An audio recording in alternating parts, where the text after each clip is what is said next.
Drinks করছো। সে দুইটা condition দিছে যে 90 লাখ টাকা দিতে হবে, না হলে আমার সাথে থাকতে হবে। ওর বাসায় যে কার্যকলাপগুলো হতো, ওর বাসায় যে সমস্ত মানুষগুলো আসা যাওয়া করতো, এগুলো আমি অ্যাকসেপ্ট করতে পারতাম না। হ্যাঁ আল্লাহ ভাই, আমি কান ধরছি, প্রয়োজন নাকে খত দিব, ঠিক আছে? আমি আর ওর সাথে নাই। আমি যদি এখন ড্রিঙ্কস করে থাকি, আমি যদি নেশা করে থাকি, এটার পিছিয়ে দায় হচ্ছে ও। আমাকে যদি 1 কোটি টাকাও বলে যে তুমি আল্লাহ একসাথে উদ্বোধন করো, সেখানে আমি রিজেক্ট করে দিব। না, আমরা স্বামী স্ত্রী না, আমি অবিবাহিত, আমি এখনো বিয়ে করি নাই, কিন্তু লায়লা অবিবাহিত না। যদি প্রয়োজন হয় আমি জেল খাটবো, তারপর আমি হচ্ছে যে ওর কাছে যাবো না। এই যে মদের বোতল এগুলো সব ওরে দিচ্ছে, আমার সর্বোচ্চ চেষ্টা করবো টিকটক ব্যাগ টেনে দিচ্ছি আমি। কখনো ক্ষতি চাই নাই, কখনো ক্ষতি করি নাই, আজকে বলতে হচ্ছে বাধ্য হয়ে, কারণ আমার দেয়ালে পিঠ থেকে গেছে। আরো অনেক কথা আছে যে তথ্য ফাঁস করলে ওরে এই মুখোশের পিছনের আসল রূপটা দেখতে পারবেন আপনারা। আরো অনেক স্ক্রিনশট আছে, অনেক ভিডিও আছে, অনেক পিকচার আছে, যেগুলো দেখলে আপনারা আসলে বুঝতে পারবেন এই লায়লা কোন লায়লা। এই লায়লা যে চুপচাপ করে থাকে, শান্তশিষ্ট থাকে, এই লায়লা কি সেই লায়লা? আপনারা অবাক হয়ে যাবেন, আপনারা নিজেকে বিশ্বাস করতে পারবেন না যে লায়লাকে এতটা ভালো মনে করতাম, এতটা নরম মনে করতাম, এতটা মানে আপনারা অবাক হয়ে যাবেন যদি আপনি ভিডিওগুলো আর স্ক্রিনশটগুলো দেখেন। এই ইনশাল্লাহ এগুলো আমি দেখাবো, আমার দেয়ালে পিঠ থেকে যাবে একদম। অবশ্যই সে দুইটা কন্ডিশন দিছে যে 90 লাখ টাকা দিতে হবে, না হলে আমার সাথে থাকতে হবে, অথবা আমি আপোষ করবো না, আমি মামলা তুলবো না। তো আমি বলছি আমি কোনো কন্ডিশন দিয়ে কারোর সাথে কোনো সম্পর্কে জড়াতে পারবো না, কারণ ভালোবাসাটা মন থেকে আসে, এটা টাকা পয়সা বা জোর করে হবে না, এটা ব্ল্যাকমেল করে। আমি আমার সোজা কথা, যদি প্রয়োজন হয় আমি জেল খাটবো, তারপর আমি হচ্ছে যে ওর কাছে যাবো না। আমার কাছে তো ভিডিও আছে, আমার কাছে ভিডিও আছে। আমি যখন ওর বাসায় গেছি, ও ফোর্স করতেছে আম পাড়ার জন্য, ও ফোর্স করতেছে বসার জন্য, ও ফোর্স করতেছে খাওয়ার জন্য, ও ফোর্স করতেছে ড্রেস পরার জন্য। এগুলো ভিডিও আমার কাছে আছে। আমার ভাইয়া একটা সোহেল ব্যাক করে রাখছে ভিডিওগুলো, আমি ভিডিওগুলো দেখাতে পারবো আপনাদেরকে, যে আমি আম পাড়তেছি, উঠাও আমার পা ধরে জড়া দাঁড়ায় আছে, আমার পা জড়া ধরে দাঁড়ায় আছে, যে তুমি পড়ে যাবা, যার নাম পড়ে যাবা, তখনও কিন্তু ওর এগুলো চলতেছে।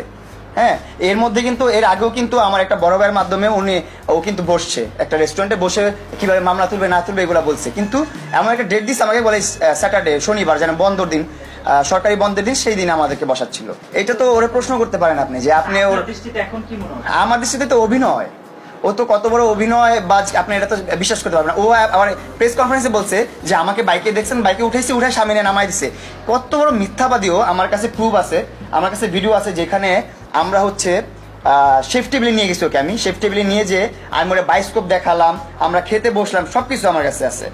আমরা ও কিভাবে ওই জায়গায় অস্বীকারটা করলো যে আমি ওকে রাস্তায় ফেলায় চলে গেছি? না না না না, তার গাড়ি কেন ইউজ করবো? আমি যদি হেঁটেও ঢুকি আমি প্রিন্স মামুনি, আমি যদি সাইকেল দিয়ে ঢুকি আমি মামুনি। এই মানুষগুলো কিন্তু লেলার কথায় আসে নাই। সব মানুষ, আপনারাও কিন্তু জানতেন না যে লেলা থাকবে এখানে। লেলা কিন্তু সারপ্রাইজ ছিল, লেলা যে আসবে এটা কিন্তু কেউ জানতো না। সো আমি আমার ফ্যান পেজদেরকে, আমার ফ্যান পেজ যারা আছে, যারা আমাকে ভালোবাসে, তাদেরকে আমি ডাকছি যে সবাই আমার উদ্বোধনে আসবেন, আমার সাথে দেখা করবেন, আমার সেলুনটা দেখে যাবেন। সবাই আসছে। অ্যান্ড লেলা বলছে যে প্লিজ তুমি আমাকে একসাথে যাই আমরা, তো তুমি আমাকে নিয়ে যাও, আমি যেতে চাই, তোমার সাথেই যেতে চাই, আমি তুমি আমাকে নিয়ে যাও। যখন এত রিকোয়েস্ট করছে, আমি বলছি ঠিক আছে, কোনো সমস্যা নেই আমার, কারণ আমি প্যাচবোজ নাই আমার মধ্যে ভাই, আমার মধ্যে হিংসা এত কিছু নাই। ও এত বদনাম করছে, তারপরে কিন্তু ওর সাথে এক গাড়িতে আমি ঢুকছি। ওর গাড়িতে না ঢুকলে আমার মাসুদ ভাইয়ের গাড়ি আছে, আরো বড় ভাইদের গাড়ি আছে। আমি বললে আমার একটা মার্সিডিজ দিয়ে যাবে এখনই। আমি যদি এখন বলি এখনই একটা মার্সিডিজ দিয়ে যাবে, যেটা ছাদ খোলা, ছাদ থাকবে না কোনো, দিয়ে যাবে এখন। এমনও বড় ভাই আছে যাদেরকে যদি বলি যে ভাই আমি গ্র্যান্ড রূপে নিয়ে যাবো, আমাকে আধা ঘন্টা বা 1 ঘন্টার জন্য আপনার গাড়িটা দেন, দিয়ে দিবে। তো আমার ওর কাছে যেতে হবে কেন, যে আমার বদনাম করছে?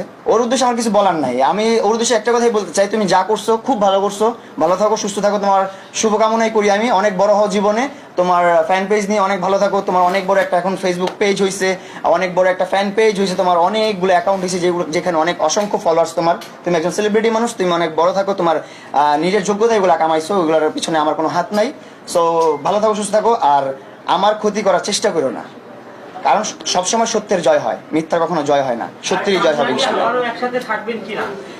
হ্যাঁ আল্লাহ ভাই, আমি কান ধরছি, প্রয়োজন নাকে খত দিব, ঠিক আছে? আমি আর ওর সাথে নাই, কোথাও না। আমাকে যদি 1 কোটি টাকাও বলে যে তুমি আল্লাহ একসাথে উদ্বোধন করো, সেখানে আমি রিজেক্ট করে দিব। এগুলো ড্রিঙ্কস করে, আমি যদি এখন ড্রিঙ্কস করে থাকি, আমি যদি নেশা করে থাকি, এটার পিছিয়ে দায় হচ্ছে ও, কারণ ওর বাসায় যে কার্যকলাপগুলো হতো, ওর বাসায় যে সমস্ত মানুষগুলো আসা যাওয়া করতো, এগুলো আমি অ্যাকসেপ্ট করতে পারতাম না। আমার কাছে ও যে করতো এগুলোর ভিডিও আছে, ও যে ড্রিঙ্কস করে, ও আমারই ড্রিঙ্কস করা তো পরের কথা, ও ড্রিঙ্কস করার ভিডিও তো আমার কাছে আছে। এই যে ড্রিঙ্কস